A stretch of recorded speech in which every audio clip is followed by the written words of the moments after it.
নমস্কাৰ ছাৰ-বাইদেউসকল, স্বাগতম জনাইছোঁ মোৰ চেনেললৈ সকলো ছাৰ-বাইদেউসকলক। আজি মই আপোনালোকৰ বাবে এটা সৰু ভিডিঅ' আনিছোঁ আৰু এই ভিডিঅ'ৰ যোগেদি আপোনালোকক জনাম যোৱাবাৰ যিটো পোষ্ট গ্ৰেজুৱেট টিচাৰ আৰু গ্ৰেজুৱেট টিচাৰৰ যিটো টেট কাম ৰিক্ৰুটমেণ্ট টেষ্ট হৈছিলে, ইয়াৰ ৰিজাল্ট বা মেৰিট লিষ্টটো এতিয়া উলিয়াই দিয়া হ'ব বুলি আমি শুনি আছোঁ আৰু শুনামতে 30 তাৰিখে উলিয়াই দিয়া হ'ব। এতিয়া সকলোৱে জানিব বিচাৰিছে যে কি ধৰণে সিলেকশ্যন প্ৰচেছটো আগবঢ়াই নিয়া হ'ব। বহুত সিম্পল, যদিও মই আপোনালোকৰ বাবে আজি আনিছোঁ।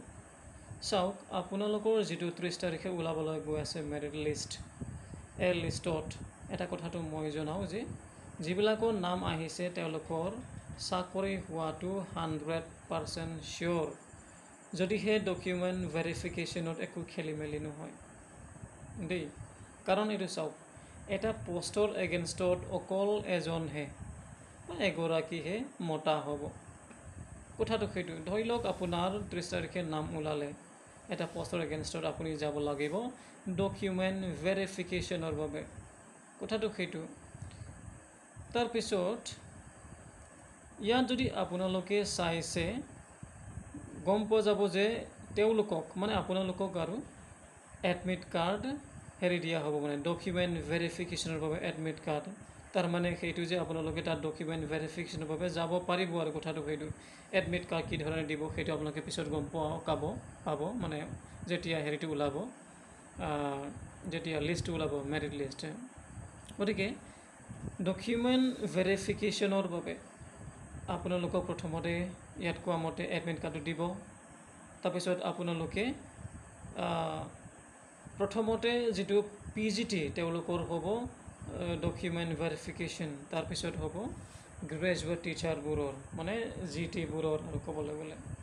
এতিয়া কথাটো হ'ল, যেতিয়া আপোনালোকে গৈ ডকুমেণ্ট ভেৰিফিকেশ্যন কৰাব, তাত যদিহে আপোনালোকৰ গোটেই হেৰিবোৰ ঠিক ঠাক থাকে, ডকুমেণ্ট ভেৰিফিকেশ্যনবোৰ যদিহে ভালদৰে সম্পন্ন হয়, তেতিয়া আপোনালোকক এটা স্লিপ দিয়া হ'ব। ঠিক আছে, এটা ৰিচিপ্ট বুলি ক'ব পাৰোঁ আমি ক'বলৈ গ'লে, মানে ৰিচিপ্ট নহয়, নে ৰিচিপ্টৰ দৰে আৰু এইটো বস্তুটো।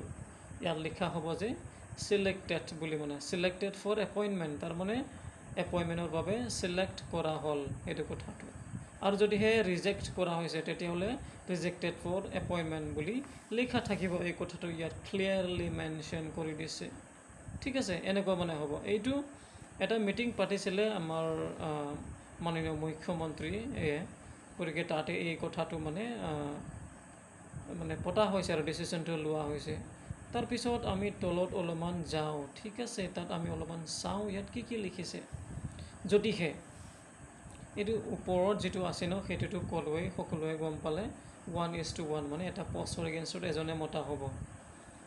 আৰু চাওক, কৈছে in case any post remains vacant after publication of the merit list, merit list উলিওৱাৰ পাছত যদিহে ভেকেঞ্চি থাকি যায়, ঠিক আছে, তেতিয়া কি কৰা হ'ব, as per the ratio' 1:1, then maximum 2 more numbers of merit list will be publish. তাৰপাছত আকৌ মেৰিট লিষ্ট মানে উলিয়াই দিয়া হ'ব আপোনালোকৰ বাবে। কাৰণ কিছুমানৰ প্ৰথম মেৰিট লিষ্টত নাম নাহিব পাৰে, নম্বৰ অলপমান কম হোৱাৰ বাবে, নহয় জানো কথাটো সেইটো। এতিয়া কাৰোবাৰ যদিহে ৰিজেক্ট হৈ যায়, তেতিয়াহে ভেকেঞ্চিটো থাকি যাব, নহয় জানো। ধৰি লওক আপোনাৰ প্ৰথমতে মেৰিট লিষ্টত নামটো ওলালে, কিন্তু মেৰিট লিষ্টত নাম ওলোৱাৰ পাছত আপুনি PDB-ৰ কাৰণে গ'ল, ফিজিকেল ডকুমেণ্ট ভেৰিফিকেশ্যনৰ কাৰণে, কিন্তু ৰিজেক্ট হ'ল আপুনি, তেতিয়াহ'লেতো খালী থাকিব, নহয় জানো, এটা পোষ্ট আকৌ খালী ওলাব। এই খালী পোষ্টৰ এগেইনষ্টত আকৌ মেৰিট লিষ্ট মানে উলিয়াই দিয়া হ'ব, এই কথাটো কৈছে। আৰু ইয়াৰ পাছত যদি আপোনালোকে চাই, এইটো চাওক, there shall be separate merit list stream wise. চাওক, আৰ্টছ, ছায়েন্স, হিন্দী, সংস্কৃত বোলে, মানে আমি এইটো ক'ব পাৰোঁ যে ছাবজেক্ট ৱাইজ বুলি ক'ব পাৰোঁ। ঠিক আছে, ছাবজেক্ট ৱাইজ গ্ৰেজুৱেট টিচাৰবোৰৰ বাবে দেই, পষ্ট গ্ৰেজুৱেট টিচাৰ বুলি কোৱা নাই ইয়াত, গ্ৰেজুৱেট টিচাৰবোৰৰ বাবে এনেকুৱা ষ্ট্ৰীম ৱাইজ বা ছাবজেক্ট ৱাইজ মেৰিট লিষ্ট উলিয়াই দিয়া হ'ব, এই কথাটো ইয়াত কৈছে। কথাটো সেইটো।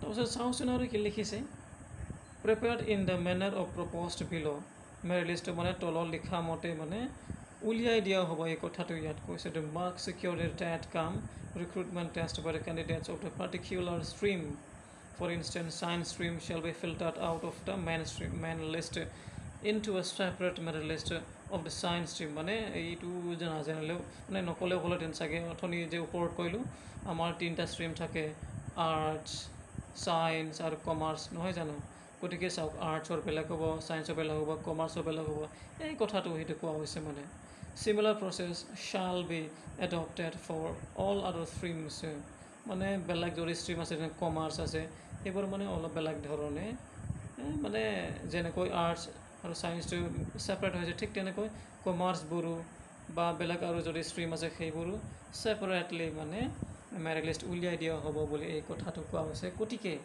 যিবিলাকে লিষ্ট মানে চাবলৈ গৈ আছে বা মেৰিট লিষ্ট পাবলৈ গৈ আছে তেওঁলোকক প্ৰথমতে মই কংগ্ৰেচুলেশ্যনছ জনাইছোঁ আপোনালোকৰ ভৱিষ্যত শুভ কামনা কৰি মোৰ এই যিটো সৰু ভিডিঅ'টো সামৰণি মাৰিছোঁ ধন্যবাদ